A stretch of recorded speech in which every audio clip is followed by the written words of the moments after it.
Bienvenidos amigos a esta reflexión del Evangelio del día de hoy. Como siempre, saludo fraterno y cordial a todos los que me ven. Hoy vamos a hablar de la palabra de Dios, del misal de la Iglesia Católica. Un saludo a los que a esta hora por primera vez van a ver esta reflexión de mis labios, o que por primera vez les llegó esta reflexión. Quiero decirles que yo soy César Arturo Arias, vivo en la Unión Valle, soy laico de la Iglesia Católica y lo que yo predico todos los días es el misal de la Iglesia Católica. ¿Qué es el misal de la Iglesia Católica? Recordemos primero un poquitico la historia de Mateo 28, 19 para que lo busquen. El Señor da una orden. ¿Cuál es la orden? Vayan, hagan que todos los pueblos del mundo sean mis discípulos.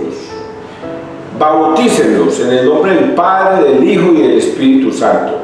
Y enséñenles a guardar o a obedecer todo lo que yo les he mandado. Esa es la orden que Dios le da a sus discípulos, de ir por el mundo a predicar el Evangelio. Y él en Mateo 16, 18, para que ustedes lo busquen, Jesucristo le entrega la iglesia a Pedro. Tú eres Simón, hijo de Jonás. Ahora te vas a llamar Kefas, piedra. Ahora yo te digo a ti que tú eres Pedro, piedra. Y sobre esta piedra edificaré mi iglesia. Pues bien, al entregar Cristo a estos discípulos su iglesia y les da esa orden de ir a predicar por el mundo entero, entonces ellos se van a predicar. La iglesia a través de los tiempos se ha organizado de tal manera de que la predicación que se da sea la misma en todas partes del mundo, en todas partes. ¿Por qué se va dando esto? Por un detalle que pasó con Pablo. Pablo estaba dando en Antioquía una enseñanza y llegaron unos discípulos y dijeron que por qué que los gentiles tenían que circuncidarse. Y entonces Pablo les dijo que no había necesidad, pero estos discípulos de Cristo, pero que eran conformes a las leyes judías, formaron tal alboroto en aquella región que Pablo no tuvo otra razón más que ir a Jerusalén a preguntarle a los apóstoles qué debían hacer. Y por ese motivo es que Pablo se va para Jerusalén y les pregunta a los discípulos, ¿qué debo hacer? ¿Qué se debe hacer? Y allá, en una reunión privada entre ellos, que reaparecen los Hechos de los Apóstoles, dicen qué se debe hacer, que no hay necesidad de circuncidar a los gentiles, porque esa es una tradición que se va a abolir, que va a desaparecer. Y le entregan cartas a Pablo de lo que se debe enseñar de ahora en adelante y a quién le tienen que obedecer la gente que escucha la palabra de Dios. Solamente le tienen que escuchar a los que ellos ordenen ser escuchados, que van a ser sus ministros, sus sacerdotes, sus obispos. Solo a ellos se les puede escuchar y solamente ellos tienen el poder de hablar de la palabra de Dios. Por eso es que la iglesia es celosa para no enseñar a lo que a todos les venga en gana. Ningún sacerdote puede inventarse, aunque lo puede hacer de cierta manera de acuerdo a la ocasión, enseñar algún evangelio diferente al día porque hay alguna ocasión especial, pero el resto se tiene que ceñir estrictamente a lo que la iglesia en Roma ha enseñado en el mundo entero, que es enseñar el mismo evangelio. Ese es el evangelio que yo voy a predicar en el día de hoy. El que yo voy a predicar en el día de hoy, en China lo están leyendo, en Roma lo están leyendo, en Francia lo están leyendo, en Chile lo están leyendo, en España lo están leyendo, en Canadá, en todas partes del mundo es el mismo evangelio. Espero que lo entiendan porque eso es la riqueza de la Iglesia Católica. Obedecer lo que Cristo mandó en Mateo 28, 19. Hagan que todos los pueblos sean mis discípulos y enséñenles a obedecer todo lo que yo les he mandado. Son muy organizados, y enseñan estrictamente lo que Cristo les enseñó. Por eso esto que yo voy a leer en el día de hoy es porque Cristo enseña y ordena enseñar. ¿Entendieron? Bueno, qué rico. Vamos a persignarnos, muchachos, en el nombre del Padre, del Hijo, del Espíritu Santo. Amén. No se les olvide que estamos en Cuaresma, 40 días en Cuaresma. Dentro de semana y media iniciaremos ya Domingo de Ramos. Saludo a los victorianos que este lunes inician Semana Santa Infantil, y seguramente que en muchas parroquias donde el Padre Taín ha dejado sembrada la Semana Santa Infantil también la van a hacer esta semana antes de la Semana Mayor. Ya lo presionamos otra vez, en nombre del Padre, del Hijo y del Espíritu Santo, amén. Primera lectura del Éxodo 32, 7, 14. Mucha atención a este texto que voy a leer. El Señor se arrepintió de la amenaza que había pronunciado. ¿De qué se trata? En aquellos días el Señor dijo a Moisés: anda, baja de la montaña, que se ha pervertido tu pueblo, el que tú sacaste de Egipto. Pronto se han desviado del camino que yo les había señalado. Se han hecho un becerro de metal, se postran ante él, le ofrecen sacrificios y proclaman: este es tu Dios Israel, el que te sacó de Egipto. Y el Señor añadió a Moisés: veo que este pueblo es un pueblo de dura cerviz. Por eso, déjame, mi ira se va a encender contra ellos hasta consumirlos, y de ti haré un gran pueblo. Entonces Moisés suplicó al Señor su Dios: ¿por qué, Señor, se va a encender su ira contra tu pueblo, que tú sacaste de Egipto con gran poder y mano robusta? Porque han de decir los egipcios: con mala intención los sacó para hacerlos morir en las montañas y exterminarlos de la superficie de la tierra. Aleja el incendio de tu ira, arrepiéntete de la amenaza contra tu pueblo, acuérdate de tus siervos Abraham, Isaac e Israel, a quienes juraste por ti mismo. Multiplicaré vuestra descendencia como las estrellas del cielo, y toda esta tierra que te he hablado se la daré a vuestra descendencia, para que la posea por siempre. Entonces se arrepintió el Señor de la amenaza que había pronunciado contra su pueblo. Palabra de Dios, te alabamos a ti, Señor Jesús. Oiga, personalmente, desde el punto de vista personal, a mí me preocupa y me deja inquieto y el Señor se arrepintió. Increíble. Yo nunca había leído un texto donde diga que el Señor se arrepiente. No, ya lo había leído antes, miento. Me acuerdo por allá cuando Noé, el Señor se arrepintió de haber creado al hombre, al ser humano, y por eso quería exterminarlos a todos, pero encontró en Noé un hombre justo. Y esta es una segunda vez que se arrepiente de la raza humana. Increíble. Y mire cómo el Señor tiene la razón. Primero crea al hombre. Este pueblo de ellos es llevado a Egipto. Este pueblo, ¿por qué termina en Egipto? Porque José, recordemos, José de los sueños fue vendido como esclavo por sus hermanos, los hijos de Jacob, y lo vendieron como esclavo a Egipto. Y entonces él estuvo durante largos años en Egipto, y allí donde el faraón tuvo un sueño que iban a haber 7 años de hambruna y 7 años de abundancia, entonces él terminó siendo el gobernador de Egipto y sacó de la hambruna a Egipto y a todos esos pueblos, incluyendo Canaán. Y por eso termina Jacob, el padre de José, viviendo en Egipto con todo su pueblo. Pues bien, ellos crecen allí como por 400 años. Y durante 400 años los egipcios terminaron esclavizando a esos israelitas, vivían como esclavos, hasta que nace Moisés. Y Moisés, ya ustedes conocen la historia de cómo Dios lo lleva a tal grado de que debe ir a rescatar a ese pueblo que es esclavo de Egipto, y lo rescata.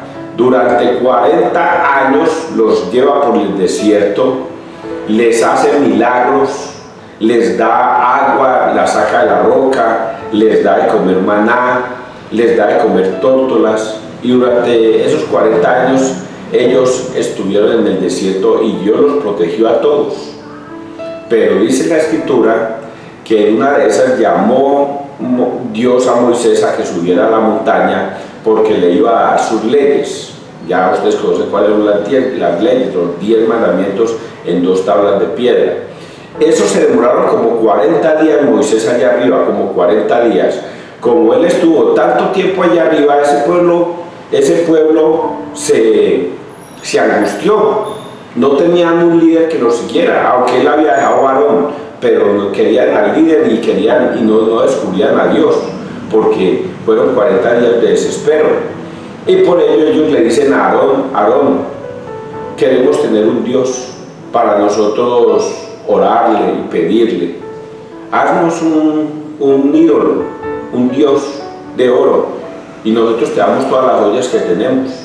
Y Aarón, a pesar de la insistencia de ellos, toma la decisión de hacerles un becerro de oro. Y empezaron a adorar a ese Dios. Eso es idolatría.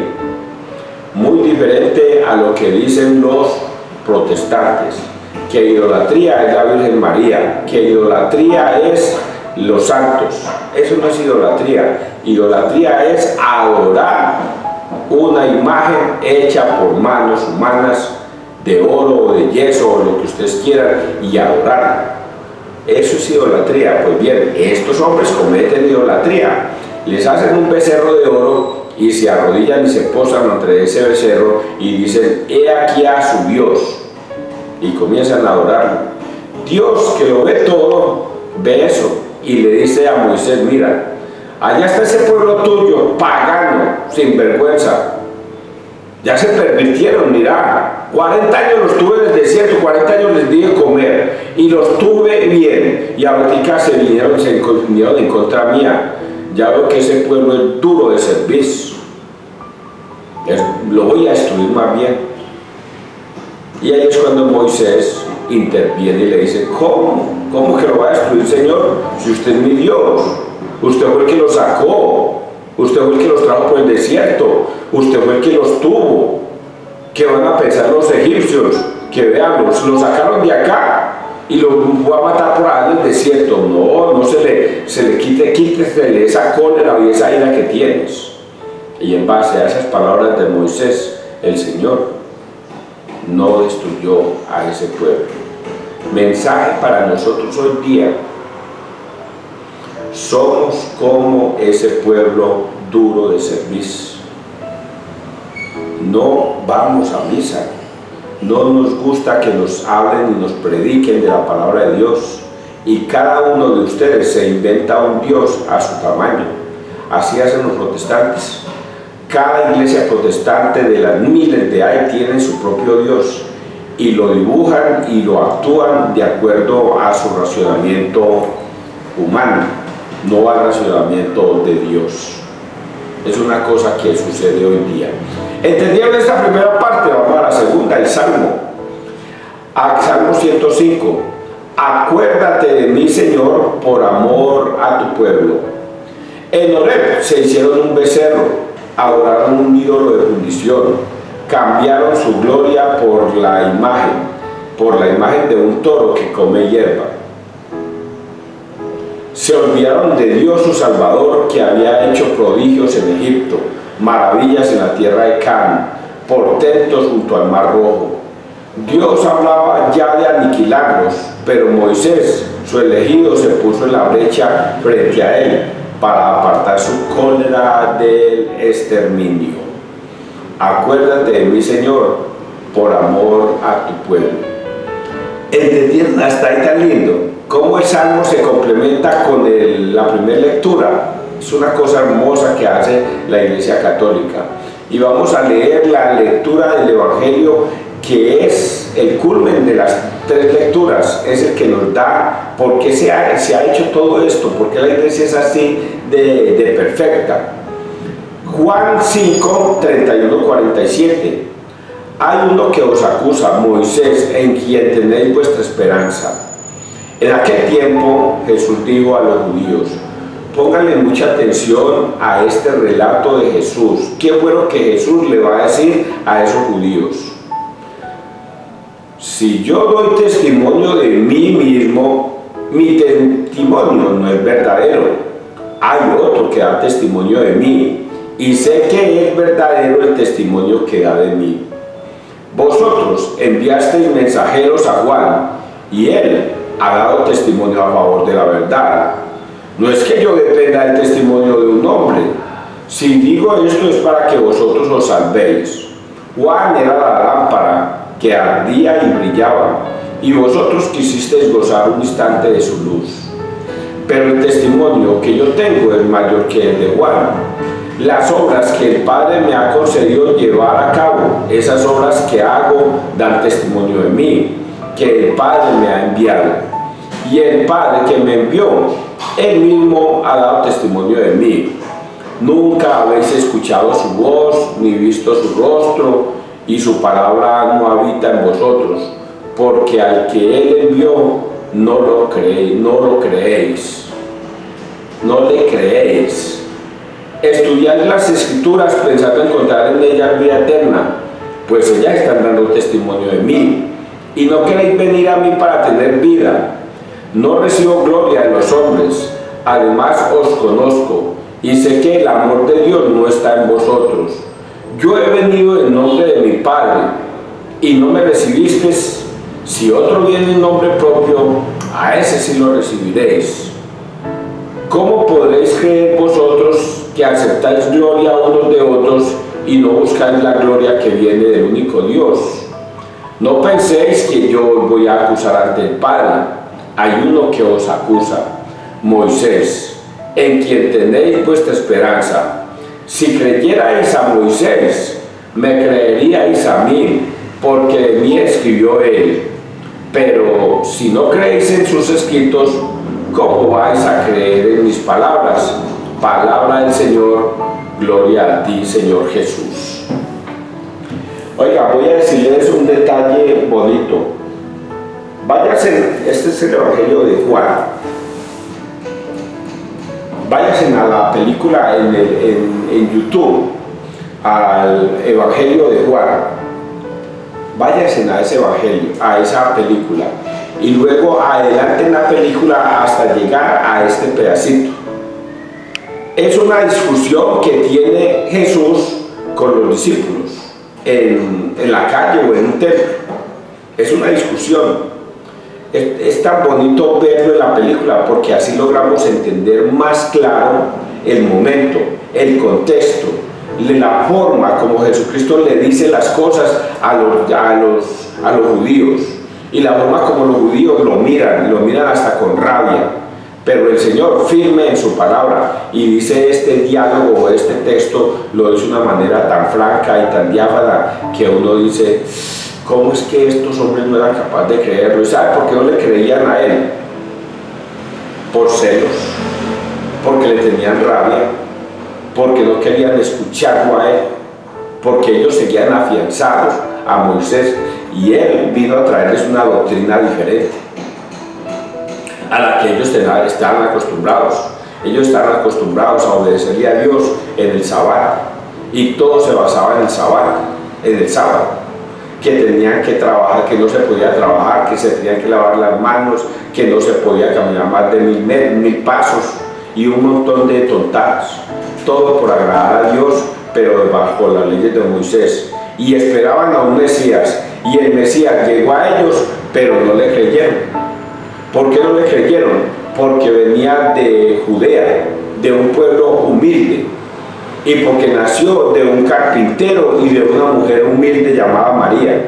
Y ellos esperaban a un Dios, un Mesías, y aún creo que aún lo siguen esperando, bajado en la gloria, en Saiyajin, fuerte, poderoso, y no se imaginaban a un hombre todo humildecito que les iba a predicar la palabra de Dios. Y entonces no le creyeron por rabia. Ahora bien, dice Jesús que él, hay alguien que da testimonio de él, que es el Padre.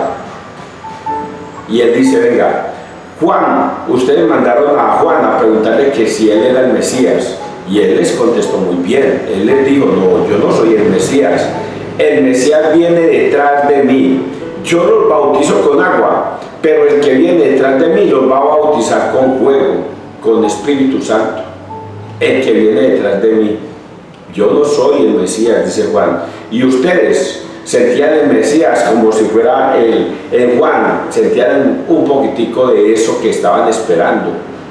Y llego yo, me ven hacer las obras, porque las obras que yo hago, mis milagros, no los hago por cuenta mía, es porque hay un Padre que me da esos milagros. Cuando yo convertí el agua en vino, no es porque yo haya hecho el milagro, es porque mi Padre me concedió hacer ese milagro. Él da testimonio de mí y yo doy testimonio de Él. Cuando yo levanté de los muertos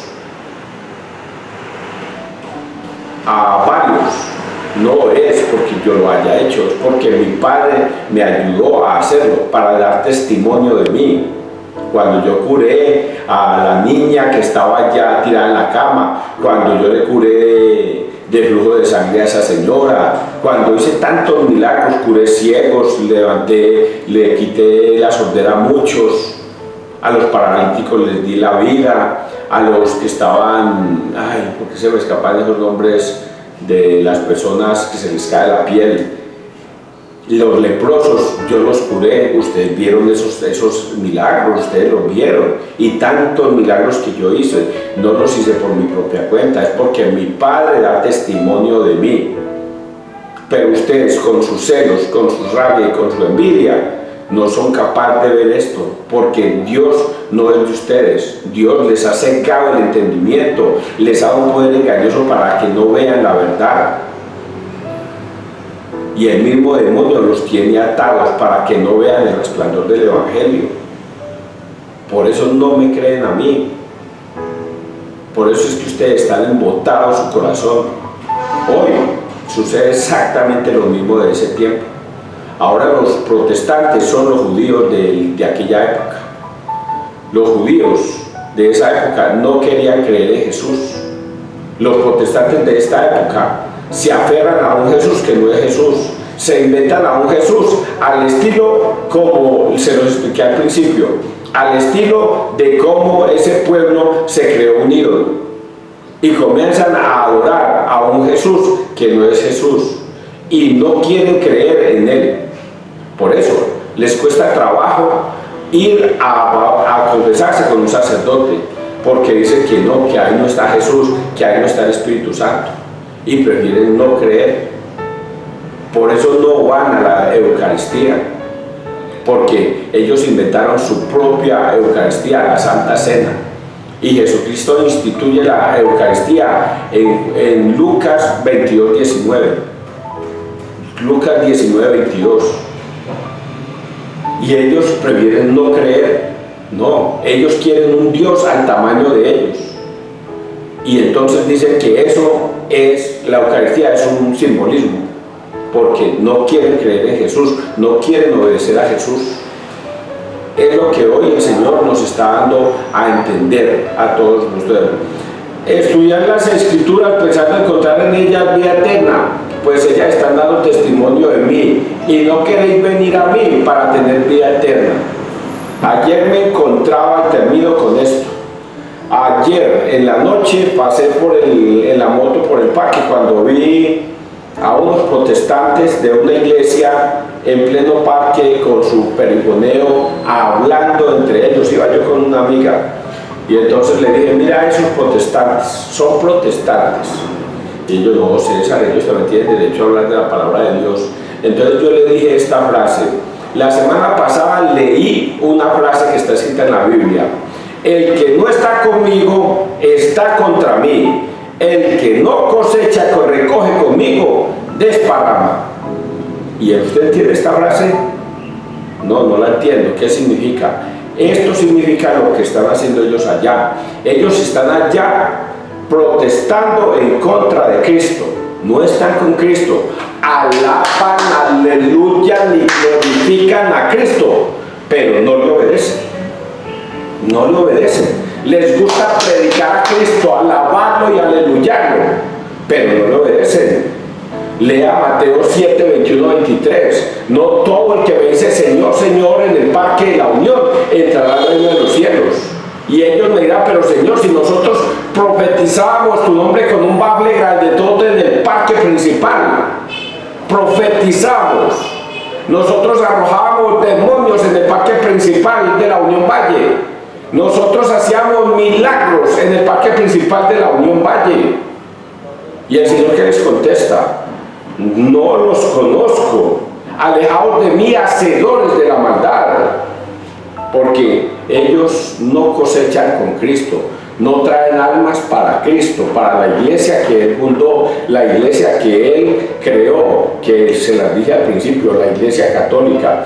No, ellos desparraman, en vez de atraer, desparraman. Toda persona que les escuche a ellos y de pronto ellos se dejen seducir por esos caballeros que estaban allá de pastores predicando, no están trayendo para Cristo almas. Las están desparramando, antes las están desalejando de Cristo, porque quien no obedece a Cristo en su palabra, que es lo que está escrito acá, desparraman. Yo entiendo esto perfectamente, muchachos. Si alguno de ustedes quiere debatir conmigo o quiere preguntarme algo, 316-782-7170 en mi teléfono, llámenme, con mucho gusto hablamos de la palabra de Dios en cualquier lugar. Que Dios te bendiga, que Dios bendiga donde quiera que todos estemos.